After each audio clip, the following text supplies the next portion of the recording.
வணக்கம். நான் ராஜகோபால் ராஜு தாத்தா பேசுகிறேன்.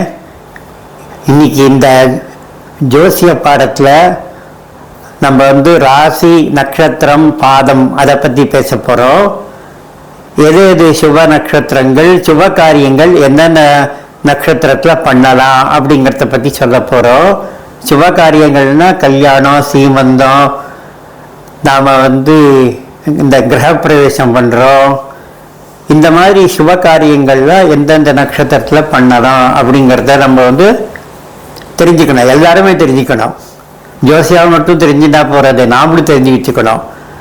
அதே மாதிரி நட்சத்திரங்களும் எது எது சுப நட்சத்திரங்கள், சுப காரியத்துக்கு உபயோகப்படுத்தக்கூடிய நட்சத்திரங்கள்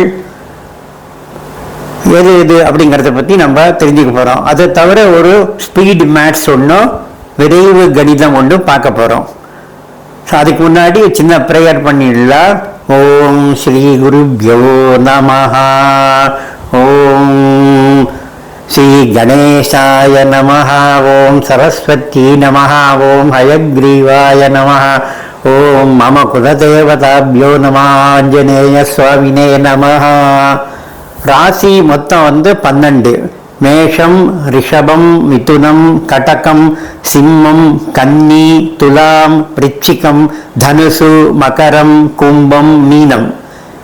இது 12 ராசி. ஒரு ராசியிலையும் 2.25 நட்சத்திரம் இருக்கும். அதாவது கால்ங்கிறது எதை குறிக்கிறதுனா ஒரு நட்சத்திரத்துக்கு 4 பாதம். அப்போ ஒரு ராசியில 9 பாதம் தான் வரும். அந்த 4ல் ஒரு பாகம்தான் வரும். இப்போ உதாரணம் மேஷத்துல பார்த்தோம்னா நாம அஸ்வினி 4 பாதம், பரணி 4 பாதம், கார்த்திகையில 4 பாதத்துல ஒரு பாதம் மட்டும்தான் மேஷ ராசியில வரும். இதுதான் மேஷ ராசி, 9 பாதம். அடுத்தது ரிஷப ராசிக்கு 9 பாதம் அப்படின்னு பார்த்தோம்னா கார்த்திகையில 2, 3, 4, ரோஹிணி 4, அதுக்கப்புறம் மிருகசீரிஷம் 2 பாதம் வரும். அதுக்கப்புறம் அஸ்வினி, பரணி, கார்த்திகை சொல்லிட்டோம். இப்போ நம்ம அதுக்கப்புறம் கார்த்திகை, ரோஹிணி, மிருகசீரிஷம் சொல்லிட்டோம். அப்போ மேஷம், ரிஷபம் முடிஞ்சு போச்சு. மிதுன ராசி பார்த்தீங்கன்னா மிருகசீரிஷம் 3, 4 பாதம், திருவாதிரை 4 பாதம், அதுக்கப்புறம் புனர்பூசம் 3 பாதம் வரும். அதுக்கடுத்தது கடக ராசியில பார்த்தீங்கன்னா நம்ம புனர்பூசத்துல 1 பாதம், பூசம் 4 பாதம், ஆயில்யம் 4 பாதம். அடுத்தது சிம்மம், கன்னி, துலாம், விருச்சிகம், அந்த 4 அந்த ராசியை எடுத்துக்கலாம். நம்ம சிம்மத்தை எடுத்துட்டோம்னா மகம், பூரம் 4, 4, அப்புறம் உத்திரம் அதில் 1 தான் வரும். அதுக்கப்புறம் கன்னின்னு எடுத்துட்டோம்னா 3 வரும். 2, 3, 4 பாதம். அப்புறம் ஹஸ்தம் 4 பாதம், சித்திரை 1, 2 பாதம் வரும். துலாம்னு எடுத்துட்டோம்னா 3, 4 பாதம். அதுக்கப்புறம் சுவாதி, சித்திரையில் 3, 4 பாதம், சுவாதியில் 4 பாதம், அதுக்கப்புறம் விசாகத்தில் 3 பாதம் வரும். விருச்சிகம்னு எடுத்துட்டோம்னா 1 + 4 + 4 வரும். என்னென்ன வரும்? விசாகம் 1 பாதம், அனுஷம் 4 பாதம், கேட்டை 4 பாதம். அடுத்தது தனுசு, மகரம், கும்பம், மீனம், அந்த நாள் எடுத்துக்கலாம். அப்படி எடுத்துட்டோம்னா நமக்கு தனுசுல மகம், அதாவது நமக்கு என்ன வரும்னா மூலம், பூராடம், மூலத்தில் 4 பாதம், பூராடத்தில் 4 பாதம், உத்திராடத்தில் 1 பாதம் வரும். மகரம் அந்த ராசி எடுத்துட்டோம்னா நமக்கு என்ன வரும்னா உத்திராடத்தில் 2, 3, 4, திருவோணம் 4 பாதம் வரும். அவிட்டத்தில் அங்கே 2 தான் வரும். அடுத்தது கும்பம்னு எடுத்துட்டோம்னா அவிட்டம் 3, 4 பாதம், அதுக்கப்புறம் அவிட்டம், பூரட்டாதி வரும். பூரட்டாதி எத்தனை பாதம் வரும்? 4 பாதம் வரும். அதுக்கு அவிட்டத்துக்கு அப்புறம் சதயம் வரும். சதய 4 பாதம் வரும். அவிட்டம் 3-4 பாதம், சதய 4 பாதம், 2-4-6, பூரட்டாதி 3 பாதம் வரும். ரேவதியில் என்ன வரும்னு கேட்டிங்கன்னா நமக்கு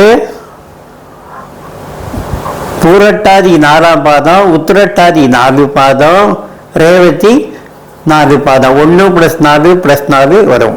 ஸோ இந்த ராசி சொல்லிட்டேன், நட்சத்திரம் சொல்லிட்டேன், பாதம் சொல்லிட்டேன். இப்போ எந்தெந்த நட்சத்திரங்களில் சுப காரியங்கள் பண்ணுவாங்கிறத தெரிஞ்சுக்கோங்க. என்னென்ன நட்சத்திரம் இருக்குது? அஸ்வினி, பரணி, கார்த்திகை, இந்த நட்சத்திரம் பேர்லாம் நம்ம தெரிஞ்சு வச்சுக்கணும். ரோஹிணி, மிருகசீரிஷம், திருவாதிரை, புனர்பூசம், பூசம், ஆயில்யம். இதில் முதல்ல 9 பிரிச்சுக்கலாம். 4 ராசியில் முதல்ல இந்த 9 நட்சத்திரத்தை நம்ம எடுத்துக்கலாம். அப்போ அஸ்வினி ஒரு நல்ல நட்சத்திரம், நல்ல காரியங்கள் அஸ்வினி நட்சத்திரம் பண்ணுவாங்க. நல்ல காரியங்களுக்கு நான் எதை சொல்கிறேன்னா கல்யாணம், சீமந்தம், பூணல், கிரகப்பிரவேசம் இதெல்லாம் எதில் பண்ணுவாங்கன்னா அஸ்வினி நட்சத்திரத்தில் பண்ணுவாள். பரணி, கார்த்திகையில் பண்ண மாட்டா. அதுக்கப்புறம் ரோஹிணியில் பண்ணுவா, மிருகசீரிஷம் பண்ணுவா, திருவாதிரை பண்ண மாட்டா, புனர்பூசம் பண்ணுவா, பூசம் பண்ணுவா, ஆயில்யம் பண்ண மாட்டா. அடுத்தது நம்ம அங்கே சிம்மம், கன்னி, துலாம், விருச்சிகம் அதில் எடுத்துட்டோம்னா இதே மாதிரி தான். மகம் நட்சத்திரம் பண்ணுவா, பூரம் நட்சத்திரம் பண்ண மாட்டா, உத்திரம் பண்ணுவா, ஹஸ்தம் பண்ணுவா, சித்திரை பண்ணுவா, சுவாதி பண்ணுவா, விசாகம் பண்ண மாட்டா, அனுஷம் பண்ணுவா.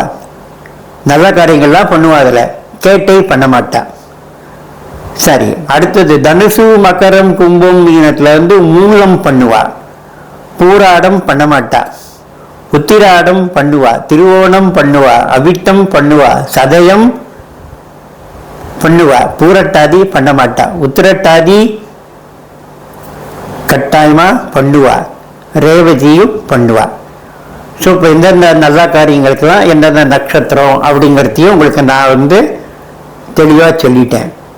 இது நான் சொல்கிறது கல்யாணம், சீமந்தம், கிரகப்பிரவேசம் அந்த மாதிரி சுப காரியங்களுக்கு, பூணல் இந்த மாதிரி நல்ல காரியங்களுக்கு தான் நான் சொல்லிட்டு இருக்கேன். ஜென்ம நட்சத்திரத்தை, நம்ம பிறந்த நாள் நட்சத்திரத்தை நல்ல நட்சத்திரம் இல்லையே நம்ம அதெல்லாம் பார்க்க வேண்டாம்.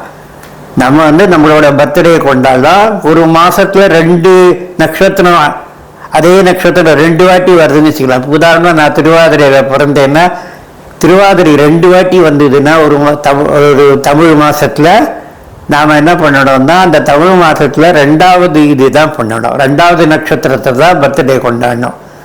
நம்ம சொல்கிறதெல்லாம் தமிழ் மாதத்தை வச்சு சொல்லிகிட்டு இருக்கோம். எல்லாம் தமிழ் மாதத்தில் ஒரு நட்சத்திரம் 2 வாட்டி வருதுன்னு வச்சுக்கலாம்.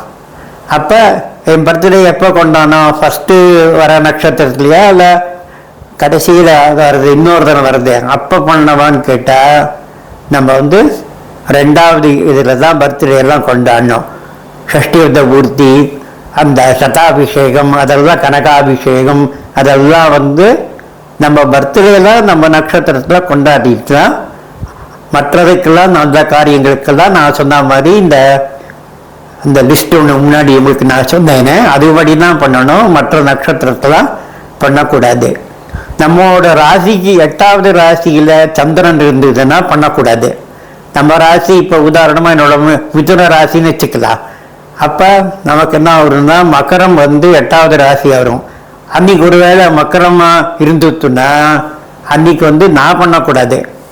அதாவது சந்திராஷ்டகம்னு சொல்லுவாள். சந்திராஷ்டகத்தில் நல்ல காரியங்களை கல்யாணம் பண்ணக்கூடாது, சீமந்தம் பண்ணக்கூடாது, அந்த மாதிரிலாம் கிரகப்பிரவேசம் பண்ணக்கூடாது, பூணல் பண்ணக்கூடாது, அந்த மாதிரிலாம் நம்ம தெரிஞ்சு வச்சுக்கணும்.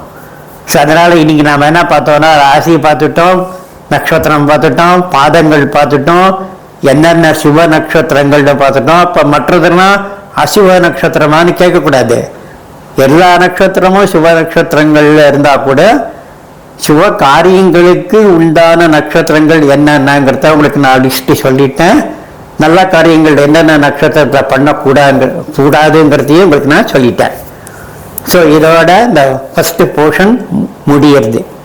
நான் 2 போர்ஷனாக பிரிச்சுருக்கேன்னு சொன்னேன். 2வது போர்ஷனில் ஸ்பீடு மேத்ஸு உங்களுக்கு நான் சொல்ல போகிறேன். ஸ்பீடு மேத்ஸில் இன்றைக்கி நம்ம என்ன பார்க்க போகிறோம்னா, கணக்கை விரைவாக எப்படி செய்கிறது, மனதளவில் எப்படி செய்கிறது, முடிஞ்ச வரைக்கும் பேனா பென்சில் பேப்பர்லாம் எடுக்காமல் எப்படி பண்ணுறது.